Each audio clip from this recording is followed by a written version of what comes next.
Xuanzang lived on for a time, but his grief and disillusionment rendered him incapable of continuing as emperor.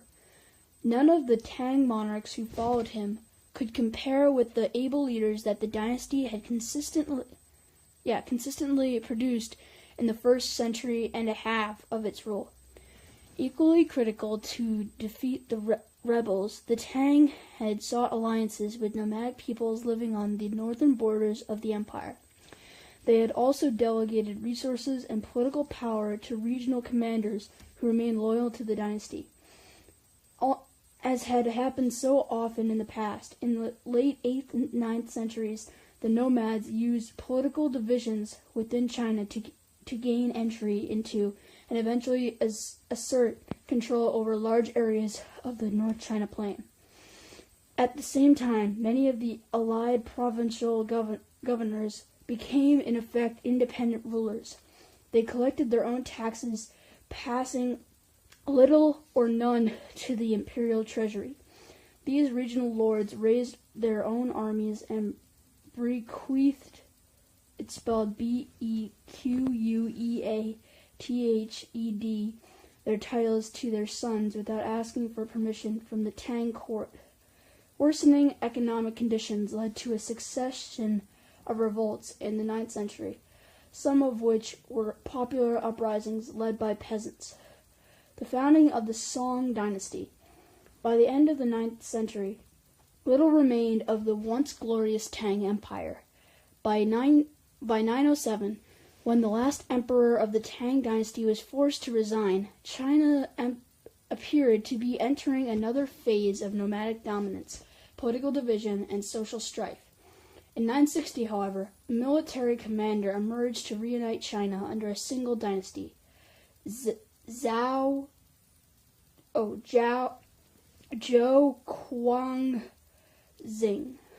Quanxing had established a far-flung reputation as one of the most honest and able of the generals of the last of the 5 dynasties that had struggled to control North China after the fall of the Tang. Though a fearless warrior, Zhao was a scholarly man who collected books rather than booty while out campaigning. Amid the continuing struggles for control in the north, Zhao's subordinates and regular troops insisted that he proclaim himself emperor. In the next few years, Zhao renamed Emperor Taizu, routed all his rivals except one, thus founding the Song dynasty that was to rule most of China for the next 3 centuries. The one rival Taizu could not overcome was the northern Lao dynasty, which had been founded in 907 by the nomadic Khitan peoples from Manchuria. This failure set a precedent for weakness on the part of the Song rulers in dealing with the nomad peoples of the north. This shortcoming plagued the dynasty from its earliest days to its eventual destruction by the Mongols in the late 13th century. Beginning in 1004, the Song were forced by military defeats at the hands of the Khitans to sign a series of humiliating treaties with their smaller but more military adept northern neighbors. These treaties committed the Song to paying a very heavy tribute to the Liao dynasty to keep it from raiding and possibly conquering the Song domains. The Khitans, who had been highly signified or influenced by Chinese culture during a century of the rule in North China, seemed content with this arrangement. They clearly saw the Song Empire as culturally superior, an area from which they could learn much in statecraft, the arts, and economic organization. Song politics, settling for partial restoration. A comparison of the boundaries of the early Song Empire, map 12.3, with that of the Tang domains, map 12.2, reveals that the song never matched its predecessors in political or military strength. The weakness of the song resulted in part from imperial policies that were designed to ward off the conditions that had destroyed the Tang Empire. From the outset, the military was subordinated to the civilian administrators of the scholar gentry class. Only civil officials were allowed to be governors, thereby removing the temptation of regional military commanders to seize power. In addition, military commanders were rotated to prevent them from building up a power base in the areas where they were stationed. At the same time, the early Song rulers strongly promoted the interests of the Confucian scholar gentry, who touted themselves as the key bulwark against the revival of warlordism. Official salaries were increased, and many perks, including additional servants and payments of luxury goods such as silk and wine, made government posts more lucrative. The civil service exams were fully routinized. They were given every 3 years at 3 levels: district, provincial, and imperial. Song examiners passed a far higher percentage of those taking the exams than the Tang examiners had, and these successful candidates were much more likely to receive an official post than the officials who often had little to do. In this way, the ascendancy of the scholar gentry class over its aristocratic and Buddhist rivals were fully secured in the Song era. The revival of Confucian thought. The great influence of the scholar gentry in the Song era was mirrored in the revival of Confucian ideas and values that dominated intellectual life. Many scholars tried to recover long-neglected texts and decipher ancient inscriptions.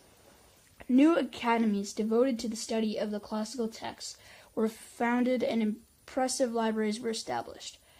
The new schools of philosophy propounded rival interpretations of the teachings of Confucius and other ancient thinkers. They also sought to prove the superiority of indigenous thought systems, such as Confucianism and Taoism, over important ones, especially Buddhism. The most prominent thinkers of the era, such as Zhou Xi, stressed the importance of applying philosophical principles to everyday life and action. These neo-Confucians, or revivers of ancient Confucian teachings, believed that cultivating personal morality was the highest goal for humans. They argued that virtue could be attained through knowledge gained by book learning and personal observation, as well as through contact with men of wisdom and high morality. In these ways, the basic good nature of humans could be cultivated, and superior men fit to govern and teach others could be developed. Neo-Confucian thinking had a great impact on Chinese intellectual life during the eras of the dynasties that followed the Song. Its hostility to foreign philosophical systems such as Buddhism made Chinese rulers and bureaucrats less receptive to outside ideas and influences that had been earlier. The Neo-Confucian emphasis on trade and hostility to foreign influences was one of a number of forces that eventually stifled innovation and critical thinking among the Chinese elite. The Neo-Confucian emphasis on rank, obligation, deference, and traditional rituals reinforced class, age, and gender distinctions, particularly as they were expressed in occupational roles. Great importance was given to upholding the authority of the patriarch of the Chinese household, who was compared to the male emperor of the Chinese people as a whole. If men and women kept to their place and performed the task of their age and social rank, the Neo-Confucians argued there would be social harmony and prosperity. If problems arose, the best solutions could be found in examples drawn from the past. They believed that historical experience was the best guide for navigating the uncertain terrain of the future. Roots of decline. Attempts at reform. The means by which the Song emperors had secured their control over China undermined their empire in the long run. The weakness they showed in the face of the Khitan challenge encouraged other nomadic peoples to carve out kingdoms on the northern borders of the Song domains. By the mid-11th century, Tangut tribes, originally from Tibet, had established a kingdom named Shishai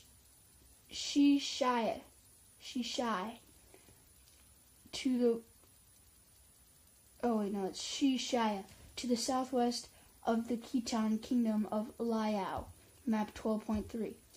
The tribute that the Song had to pay these people for protection of their northern borders was a great drain on the resources of the empire and a growing burden for the Chinese peasantry. Equally burdensome was the cost of the army, numbering nearly 1 million soldiers by the middle 11th century, that the Song had to maintain to guard against invasion from the north. But the very size of the army was a striking measure of the productivity and organizational ability of Chinese civilization. It dwarfed its counterparts in other civilizations from Japan to Western Europe. The emphasis of civil administration and scholar gentry and growing disdain among the Song elite for the military also took their toll. Although Song armies were large, their commanders rarely were the most able men available. In addition, funds needed to upgrade weapons or repair fortifications often were diverted to the scholar pursuits and entertainments of the court gentry. At the court and among the ruling classes, painting and poetry were cultivated, while the horseback riding and hunting that had preoccupied earlier rulers and their courtiers went out of fashion. In the 1070s and 1080s, Wang Anshi, the chief minister of the Song Shenzong Empire, tried to ward off the impending collapse of the dynasty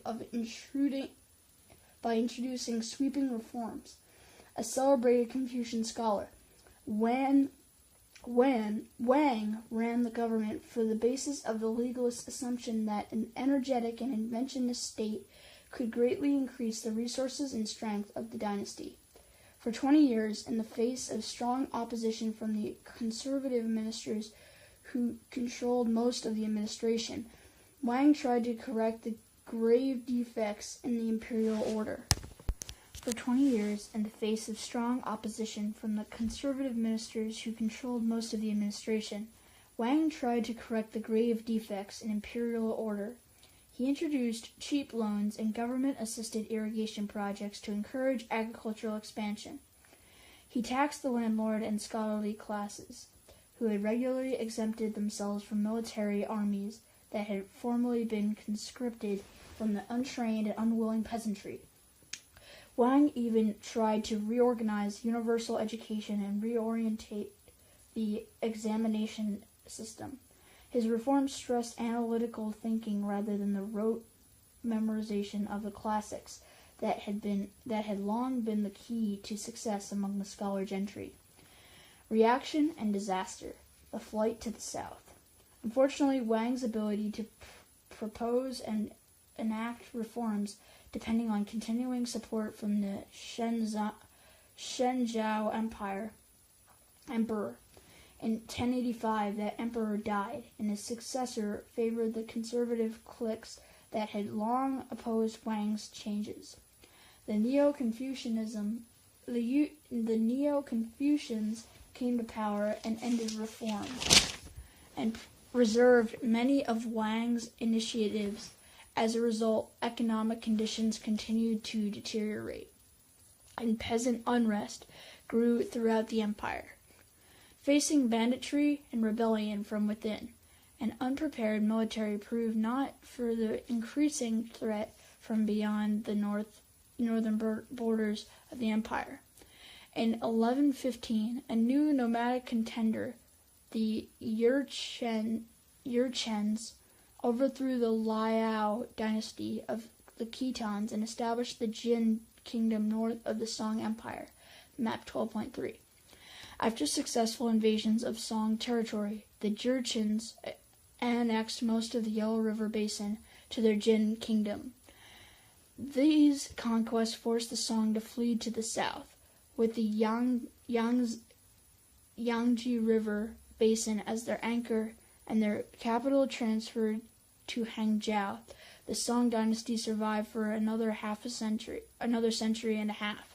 Politically, the Southern Song dynasty, 1167 to 1279, was little more than a rump state carved out of the much larger domains ruled by the Tang and northern-based Song. Culturally, its brief reign was to be one of the most glorious in Chinese history, perhaps in the history of humankind. Tang and Song prosperity, the basin of a golden age. The attention given to canal building by the Sui emperors and Tang rulers who followed them was driven by a major shift in the population balance within Chinese civilization.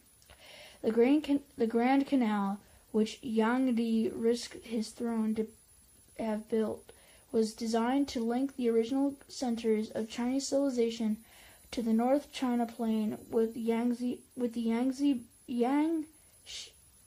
Yangtze Basin more than 500 miles to the south. See maps 12.1 and 12.2. Because the great river system that was essential to China's agrarian base ran from west to east, from the mountains of Central Asia to the sea, the movement of peoples and goods in that direction was much easier than north to south. Although no major geographic barriers separated the millet-growing areas of northern China from rice-producing Yangtze Basin, overland travel was slow and difficult. The transport of bulk goods such as millet and rice was prohibitively expensive. The great increase of the Chinese population in the southern regions in the later Han and Sixth Dynasties periods made it necessary to improve communications between north and south once the two regions were joined by the Sui conquest. Not only did more and more of the emperor's subjects live in the southern regions, but the Yangtze Basin and other rice-growing areas in the south were fast becoming the major food-producing areas of the empire. By late Tang and early Song times, the south had surpassed the north in both crop production and population. Yangtze's Grand Canal was intended to facilitate control over the southern regions by courts, bureaucracies, and armies centered in ancient imperial centers such as Chang'an and Luoyang in the north. The canal made it possible to transport the capital revenue collected in the form of grain from fertile southern regions and to transfer food from the south to districts threatened by drought and famine in the north. No wonder that Yang Di was obsessed with canal construction. By the time the Grand Canal was finished, more than 1 million forced laborers had worked, and many had died, on its docks and embankments. The completed canal system was an engineering achievement every bit as impressive as the Northern Wall. Most stretches of the canal, which was nearly 1,200 miles long, were 40 paces wide, and imperial highways lined with willow trees ran along the banks on both sides. A new phase of intercontinental commercial expansion by land and sea. Tang conquests in Central Asia and the building of the canal system did much to promote commercial expansion in the Tang and Song eras. The extension of Tang control deep into Central Asia meant that the overland Silk Roads between China and Persia were reopened and protected. This intensified international contacts in the post-classical period. Tang control promoted exchange between China and Buddhist centers in the nomadic lands of Central Asia, as well as the Islamic world farther west. Horses, Persian rugs, and tapestries passed China along these routes, while fine silk textiles, porcelain, and paper were exported to the centers of Islamic civilization, as in Han era. China exported mainly manufactured goods to overseas areas, such as Southeast Asia, while importing mainly luxury products such as aromatic wood and spices. In late Tang and Song times, Chinese merchants and sailors increasingly carried Chinese trade overseas instead of being content to let foreign seafarers come to them. Along with the dhows of the Arabs, Chinese junks were the best ships in the world in this period. They were equipped with watertight bulkheads, stern-post rudders, oars, sails, compasses, bamboo fenders, and gunpowder-propelled rockets for self-defense. With such vessels, Chinese sailors and merchants became the dominant force in the Asian seas east of the Malayan Peninsula. The heightened role of commerce and money economy in Chinese life was readily apparent in that the market quarters found in all cities and major towns, figure 12.6. This was filled with shops and stalls that sold products drawn from local farms, regional centers of artisan production, and trade centers as distant as the Mediterranean.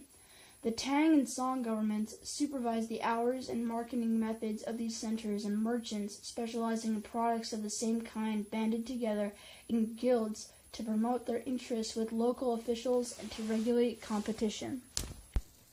This expansion in scale was accompanied by a growing sophistication in commercial organization and forms of credit available in China. In the following millennium, these innovations in instruments for economic exchange transformed domestic marketing and international commerce worldwide.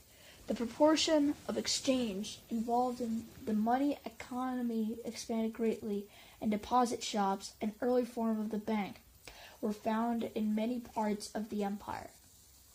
The first use of paper money also occurred in the Tang era.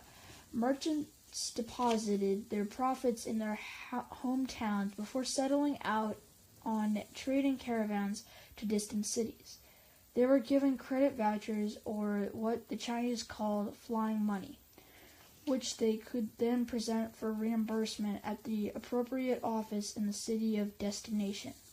The arrangement greatly reduced the danger of robbery on the often perilous journeys merchants made from one market center to another. In the early 11th century, the government began to issue paper money when an economic crisis made it clear that the private merchant banks could no longer handle the demand for the new currency. The expansion of commerce and artisan production was contemplated by a surge in urban growth in the Tang and Song eras. At nearly 2 million, the population of the Tang capital and its suburbs at Chang'an was far larger than that of any other city in the world at the time. The imperial city, an inner citadel within the walls of Chang'an, was divided into a highly restricted zone dominated by the palace and audience halls, and a section crowded with the offices of the ministries and secretaries at the imperial government.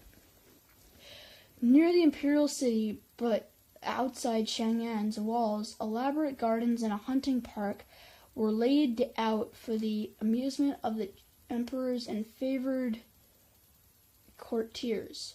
The spread of commerce and increasing population also fed urban growth in the rest of China. In the north, and especially the south, old cities mushroomed as suburbs spread in all directions from the original city walls.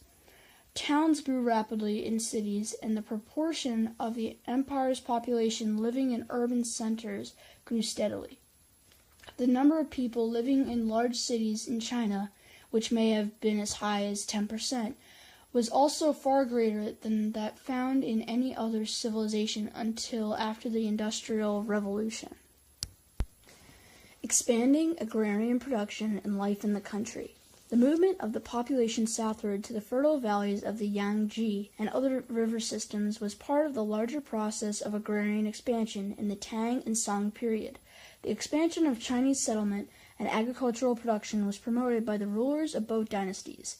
Their officials actively encouraged peasant groups to migrate to uncultivated areas or those occupied by shifting cultivators or peoples of non-Chinese descent. The state was also supported military garrisons in these areas to protect the new settlements and to complete the task of subduing non-Chinese peoples. State regulating irrigation and embankment systems advanced agrarian expansion. For example, the Great Canals made it possible for peasants who grew specialized crops such as tea or those who cultivated silkworms to market their produce over much of the empire.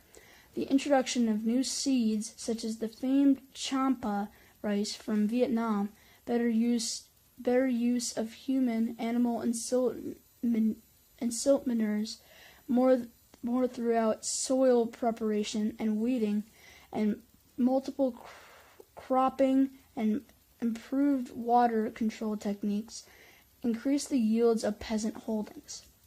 Inventions such as the wheelbarrow eased the plowing, planting, weeding, and harvesting tasks that occupied much of the time of most Chinese people. The engraving showed in Figure 12.7 gives us a glimpse of rural scenes that were reproduced hundreds of thousands of times across China, although the Tang and Song centuries and much of the millennium that followed. And China all through the Tang, not and though. The rulers of both the Sui and Tang dynasties had adopted policies aimed at breaking up the great estates of the old aristocracy and distributing land more equitably among the free peasant households of the empire. These policies were designed in part to reduce or eliminate the threat that the powerful aristocracy posed for the new dynasties. They were also intended to bolster the position of the ordinary peasants, whose labors and well-being had long been viewed by Confucian scholars as essential to prosperous and stable social order. To a point, these agrarian measures succeeded. For a time, the number of the free peasantry increased, and the average holding size in many areas rose. The fortunes of many of the old aristocratic families also declined, thus removing many of them as independent centers of power. They were supplanted gradually in the rural areas by the gentry side of the scholar-gentry combination that dominated the imperial bureaucracy. The extended family households of the gentry that were found in rural settlements in the Han era increased in size and elegance in the Tang and Song. The widespread use of graceful curved roofs with upturned corners that one associates with Chinese civilization dates from the Tang period. By imperial decree, curved roofs were reserved for people of high rank, including the gentry families, with intricately carved and painted roof timbers topped with glazed tiles of yellow or green. The great dwellings of the gentry left no doubt about the status and power of the families who lived in them. At the same time, their muted colors, wood and bamboo construction, and simple lines blended beautifully with nearby gardens and groves of trees. Family and society in the Tang and Song eras. Chinese family organizations at various class levels in the Tang and Song centuries closely resembled that found in earlier periods. Nonetheless, the position of women showed signs of improving under the Tang and early Song eras, and they deteriorated steadily in the late Song. As in the classical age, extended family households were preferred, but normally they could be afforded only by the upper classes. The male-dominated hierarchy promoted by Confucius and other early thinkers held sway at all class levels. In the Tang period, the authority of elders and males within the family was buttressed by laws that prescribed beheading as a punishment for children who struck their parents or grandparents in anger, and 2.5 years of hard labor for young children or sisters who hit their older siblings. Over the centuries, a very elaborate process for forging marriage alliances developed. Professional go-betweens, almost always women, helped both families to negotiate such prickly situations as matching young men and women and the amount of the dowry to be paid to the husband's family. Brides and grooms in China, in contrast to those in India, were generally about the same age, probably because of the Confucian reluctance to mix generations. Both within the family and in society at large, women remain clearly subordinate to men.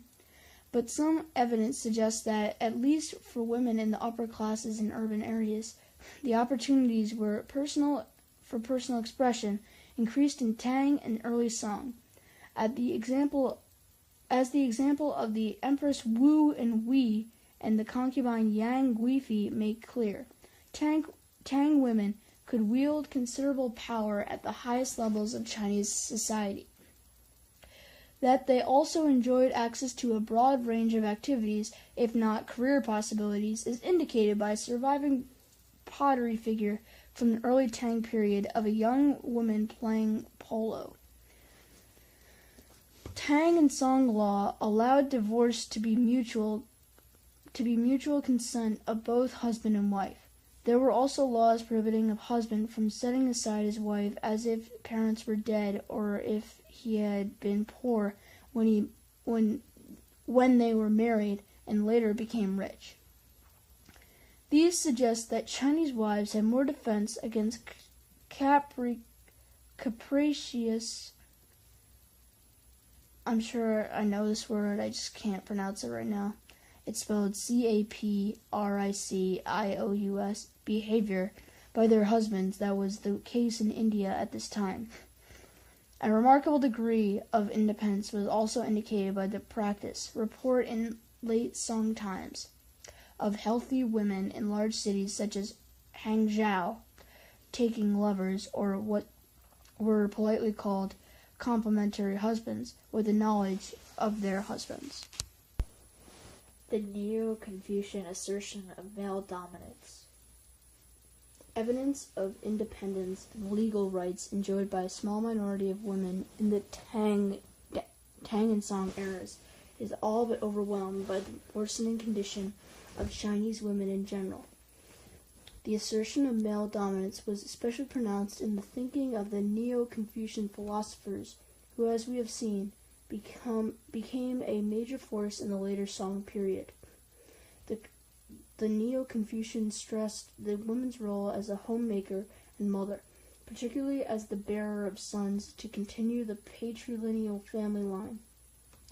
They advocated confining women and emphasized the importance of virginity for young brides, fidelity for wives, and chastity for widows. Like their counterparts in India, widows were discouraged from remarrying. At the same time, men were permitted to have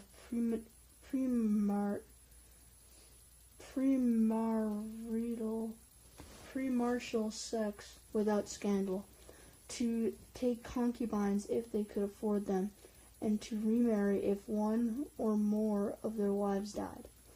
The Neo-Confucians attacked the Buddhists for promoting career alternatives for women, such as scholarship and the monastic life, at the expense of marriage and raising a family. They drafted laws that favored men in the inheritance, divorce, and familial interaction. They also excluded women from the sort of education that would allow them to enter the civil service and rise to positions of political power. Foot-binding epitomized the extent to which elite women's possibilities for self-fulfillment had been constricted by the later Song period.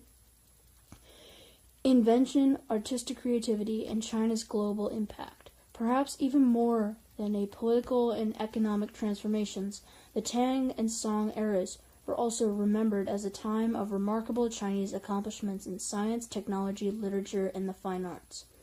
Major technological breakthroughs and scientific discoveries were made under each dynasty. Some of them, particularly those involving the invention of new tools, production techniques, and weapons, gradually spread to other civilizations and fundamentally changed the course of human development. Until recent centuries, the arts and literature of China were not well known beyond its borders. Their impact was confined mainly to areas such as Central Asia, Japan, and Vietnam, where Chinese imports had long been a major impetus for cultural change. But the poetry and short stories of the Tang and landscape paintings of the Song are some of the most splendid artistic creations of all human history. As we have seen, new agricultural tools and innovations, such as banks and paper money, contributed a great deal of economic growth and social prosperity in the Tang and Song eras. In this respect, the engineering feats of the period are particularly noteworthy. In addition to rebuilding the Grand Canal, Tang and Song engineers made great advances in building dikes and dams and regulating the flow of water in complex irrigation systems. They also devised ingenious new ways to build bridges, long a major focus of engineering efforts in a land dominated by mountains and waterways. From arched and segmented to suspension and trussed, most of the basic bridge types known to humans were pioneered in China. One of the most important of the many technological advances made in the Tang era, the invention of explosive powder, at first had little impact on warfare. For centuries, the Chinese used these potent chemical mixtures mainly for fireworks, which delighted emperors and masses alike. By the late Song, however, explosive powder was widely used by the imperial armies in a variety of grenades and bombs that were hurled at the enemy by catapults. Song armies and warships were also equipped with naphtha flamethrowers, poisonous gases, and rocket launchers. These projectiles were perhaps the most effective weapons that the dynasty used in its losing struggle to check nomadic incursions. On the domestic scene, chairs modeled on those found in India were introduced into the household. The habit of drinking tea swept the empire. Coal was used for fuel for the first time, and the first kite soared into the heavens. Although the number of major inventions in the Song era was lower than in the Tang, several were pivotal for the future of all civilizations. Compasses, which had been used since the last century BCE by Chinese military commanders and magicians, were applied to sea navigation for the first time in the Song Empire, in the Song period. The abacus, the ancestor of the modern calculator, was introduced to help merchants count their profits and tax collectors keep track of revenues. In the mid-11th century, a remarkable artisan named Bi Sheng devised the technique of printing the movable type. Although block printing had been perfected in China in the preceding centuries, the use of movable type was a great advancement in the production of written records and scholarly books. Combined with paper, which the Chinese had invented in the Han period, printing made it possible for them to attain a level of literacy that excelled that of any pre-industrial civilization. Scholarly refinement and artistic accomplishment. The reinvigorated scholar gentry elite was responsible for much of the artistic and literary creativity of the Tang and Song eras. Buddhist art and architecture had been heavily patronized by the court, prosperous merchants, and wealthy monasteries in the Tang period.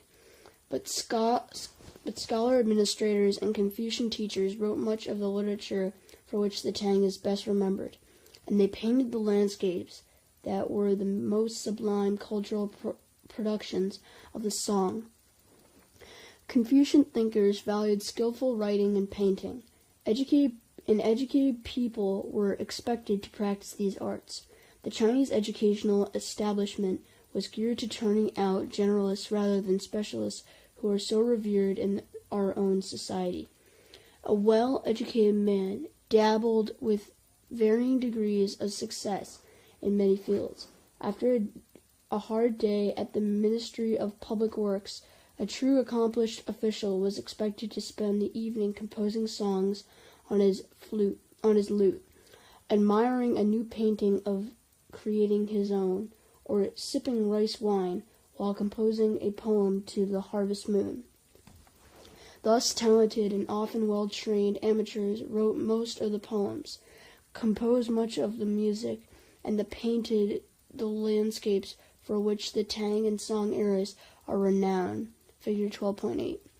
As the Confucian scholar gentry supplanted the Buddhists as the major producers of art and literature, devotional objects and religious homilies gave way to a growing fixation on everyday life and the delights of the natural world. Much of the short story literature was focused on the lives of the common people. Popular beliefs in witchcraft and demons, ill-fated romances, and even detective stories about brutal murders. Tang poetry moved from early verses that dwelt on pleasant breezes that enveloped the emperor's chair to a seemingly endless variety of ways of celebrating the natural world. No one was better at the latter than the most famous poet of the Tang era, Li Bo. His poems, like those of the great Persian authors, blend images of the everyday world with philosophical musings. The rain was over. Green covered the land. One last cloudlet melted away in the clear sky. The east wind came home with the spring, bearing blossoms to sprout on the branches. Flowers are fading now, and time will end. All mortal men will perceive it, and their sighs are deep. But I will turn to the sacred hills, and learn from Tao, and from magic how to fly. This intense interest in nature came to full artistic fruition in the landscape paintings of the Song era. Most of them were produced by the cultivated men of the scholar gentry class, and they pulled together diverse aspects of Chinese civilization. The brushes and techniques used were similar to those used in writing the Chinese language, which itself was regarded as a high art form. The paintings were symbolic, intended to teach moral lessons or explore philosophical ideas. The objects depicted were not only beautiful in themselves, but stood for larger concepts. A crane and a pine tree, for example, represented longevity. Bamboo shoots were associated with the scholar gentry class, and a dragon could call to mind any number of things, including the emperor, the cosmos, or life-giving rain. Global connections. China's world role. The post-classical period in world history saw a vital consolidation of Chinese civilization. Although fewer fundamental changes occurred in China than those experienced in Eastern and Western Europe, the Americas, and certainly the Middle East, Chinese civilization developed in important new ways. Some of these innovations, especially the technological ones, soon affected the wider world. China also consolidated its own orbit of more intense influence in Eastern Asia through ongoing changes with Central Asia, Japan, Korea, Vietnam, and elsewhere in Southeast Asia. Though more isolated than the Islamic empires in India, China nevertheless contributed vitally to other regions as it flourished under two vigorous dynasties, the Tang and the Song. From the Tang era until the 18th century, the Chinese economy was one of the world's most advanced in terms of market networks, volume of overseas trade, productivity per land area, and the sophistication of its tools and techniques of craft production. Production of luxury goods, from silks to fine ceramics, attracted traders from abroad and delighted upper-class consumers in distant lands. As a key source of both manufactured goods and cultivated consumables, such as tea and rhubarb, China contributed in many ways to the expanding Afro-Eurasian commercial system. Chinese innovations such as paper, printing, and gunpowder were also widely disseminated and fundamentally changed the course of development in all other human civilizations. Until the 18th century, the imperial dynasties of China had political power and economic resources unmatched by those of any other civilization. By retreating to the south, the Song rulers managed to survive the assaults of the nomads from the north. But as the dynasty weakened, enduring patterns of nomadic incursions resurfaced and built to the apex of pastoral military and political expansion under the Mongols. The Song emperors could not retreat far enough to escape the onslaught of the most brilliant nomadic commander of them all, Genghis Khan, who directed perhaps the most powerful military machine the world had seen up to that time. The Song rulers bought time by paying tribute to the Mongol Khan and making alliances with him against their common enemies. But a later Mongol leader, Kublai Khan, launched a sustained effort to conquer the southern refuge of the Song dynasty, which was completed by 1279. That is it for chapter 12. And that's it, yeah.